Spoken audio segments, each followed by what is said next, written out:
আপনার কি পেটের বাড়তি চর্বি আপনাকে অস্বস্তিতে ফেলে, কিংবা আপনি কি সিক্স প্যাকস অ্যাপস তৈরি করতে চান? তাহলে আজকের ভিডিওটি আপনার জন্য। চলুন জেনে নেই কিভাবে পেটের চর্বি কমিয়ে অ্যাপস তৈরি করা যায় ঘরে বসেই। তাহলে আর বেশি দেরি না করে ভিডিওটি শুরু করা যাক।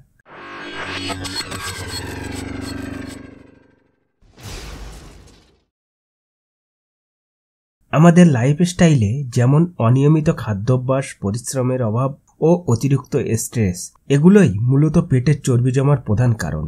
আর এই চর্বি শুধু সৌন্দর্যের সমস্যা নয়, এটি হতে পারে ডায়াবেটিক্স, হার্ট ডিজিজের মতো বড় রোগের কারণ। তাই এই ভিডিওটি আমি 3টি পয়েন্টে ভাগ করে নিয়েছি। প্রথম নম্বরে থাকছে চর্বি কমানোর সঠিক উপায়, দ্বিতীয় নম্বরে থাকছে অ্যাপস তৈরি করা সহজ ব্যায়াম, সর্বশেষ বা 3 নম্বর পয়েন্টে থাকছে ডায়েট টিপস।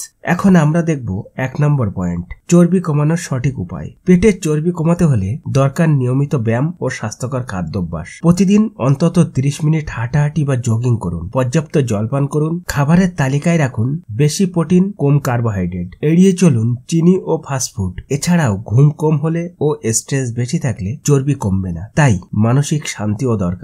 দ্বিতীয় পয়েন্টে থাকছে অ্যাপস তৈরি করার জন্য কিছু সহজ ব্যায়াম। পেটের চর্বি কমলে অ্যাপস দেখাতে শুরু করে। অ্যাপস তৈরি করতে নিয়মিত করতে হবে কিছু সহজ ব্যায়াম। স্ক্র্যাবেঞ্চ 15 থেকে 20 বার, লেগ রাইজেস 15 বার, প্ল্যাঙ্ক 30 সেকেন্ড ধরে রাখুন, বাইসাইকেল স্ক্র্যাবেঞ্চ 15 থেকে 20 বার, মাউন্টেন ক্লাইম্বার 30 সেকেন্ড। প্রতিদিন 15 থেকে 20 মিনিট এই ব্যায়ামগুলো করুন। 21 দিনের মধ্যেই পরিবর্তন টের পাবেন। 3 নম্বর বা সর্বশেষ পয়েন্টে থাকছে ডায়েট টিপস। অ্যাপস শুধু ব্যায়ামে হয় না, 70% নির্ভর করে আপনার ডায়েটের উপর। সকালে খান ওটস বা সেদ্ধ ডিম, দুপুরে ব্রাউন রাইস, সবজি, মুরগি গ্রিল, বিকালে খান ফল ও বাদাম, রাতে খান হালকা খাবার যেমন সবজি, স্যুপ বা চিকেন ও সালাড। অ্যাপস তৈরি করা কঠিন নয়, দরকার শুধু ধৈর্য, নিয়ম এবং অনুপ্রেরণা। তাহলে আজ এতটুকু, দেখা হচ্ছে পরের নতুন ভিডিওতে। ভিডিওটি ভালো লাগলে লাইক দিন, কমেন্টে লিখে জানান আপনি কোন ব্যায়াম করছেন। আর ফিটনেস বাংলা অফিসিয়াল আপনার ফিটনেস যাত্রার সঙ্গী। চ্যানেলটি সাবস্ক্রাইব করতে ভুলবেন না। তাহলে দেখা হচ্ছে পরের নতুন ভিডিওতে। ততক্ষণে ভালো থাকুন, সুস্থ থাকুন।